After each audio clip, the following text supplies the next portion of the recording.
Hey, good day, everybody. I'm Jim Stavridis, the Dean of the Fletcher School of Law and Diplomacy, and I'm here with one of our outstanding faculty members, a very good friend, Dan Drezner. Congratulations on your new book, which is entitled The System Worked. And could you tell me what made you decide to write this book about why the world held together in the wake of the 2008 crisis? In essence, the reason I decided to write this book was because my own expectations, as the world seemed to be falling apart in the fall of 2008, weren't borne out. I was, like a lot of my colleagues, expecting that, given that we just experienced the greatest shock to the global economy since the Great Depression, expected in some ways a sort of follow-on like the Great Depression, a return to protectionism, a return to capital controls, even potentially, elevated risks of violence. In fact, there was a minor uptick in protectionism, but it's faded pretty quickly. Trade flows have recovered to above what they were in 2007. So has industrial output, so has global economic output. And this was all surprising. But the other thing that surprised me was that as I was starting to read about this was that the perception was still that global governance had failed. That the WTO or the IMF or the G20, all these institutions were sclerotic or incompetent, based in no small part on the fact that they had slept on the job, as it were, up to 2008. But what's remarkable is the extent to which the crisis mechanisms actually worked pretty well. The informal title of this is not The System Worked, it's It Could Have Been So Much Worse. Exactly. And in some ways, that's the point I'm trying to make. So if you're going to just throw out a sentence or two about why it didn't all fall apart, not to give away the book, because I know a lot of people are going to want to read it, but can you give us just an insight or two? I would say the biggest surprises I had writing the book were twofold. The first was the fact that generally experts underestimated the sort of structural power of the United States. There was a lot of talk, obviously, after 2008, that the United States was in terminal decline and running up massive amounts of debt and so forth.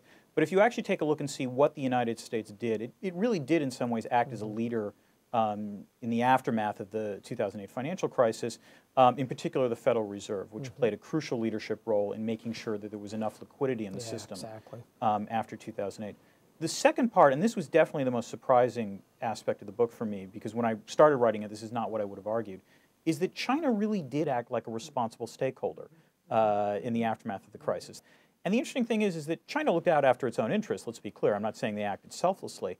But there were many ways in which China could have acted as a true spoiler to the system, proposed an alternative, and they didn't do that. They actually adhered to the rules, in some cases better than either the United States or the European Union. Wow. Well, I've had a chance to read the book. I highly recommend it. And Dan, congratulations on bringing it out. Hey, last thing I want to bring up, you invited me, and I loved it, to go to an ideas conference that you held here, because something you and I have talked about is how do we get all this brilliant research that our wonderful faculty does, not only here but throughout the academy, what's the transmission belt to get that into the real world? And say a word about this conference you put together, because I thought it was terrific. Sure.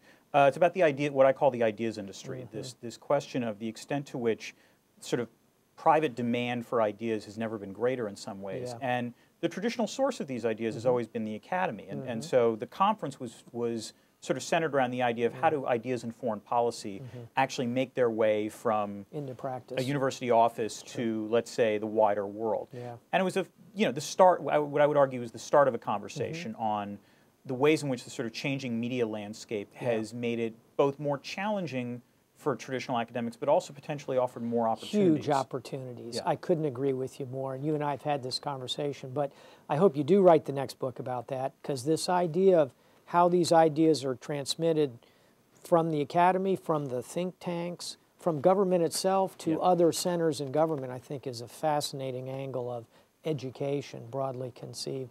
Well, folks, there you have it, Dan Drezner. He is an idea industry unto himself. See you on the social networks and check out Dan's book. It's terrific. So, as always, lots going on at the Fletcher School. First and foremost, I just got back from a wonderful session at Talloires, which is in southern France. It's a place where in an old monastery we hold conferences. And we just finished a marvelous one with some amazing speakers, including General Sir Richard Sheriff, the Deputy Commander of NATO, who talked about Ukraine and the implications for it. A wonderful opportunity to hear from Charles Dallara, who was the president of the international finance group that worked on saving the euro. And then our own Professor Michael Klein, as always, speaking about the world of political economy with a focus on econometrics and the world at large. So we covered quite a few different things. Politics, economics, security. Was a wonderful conference.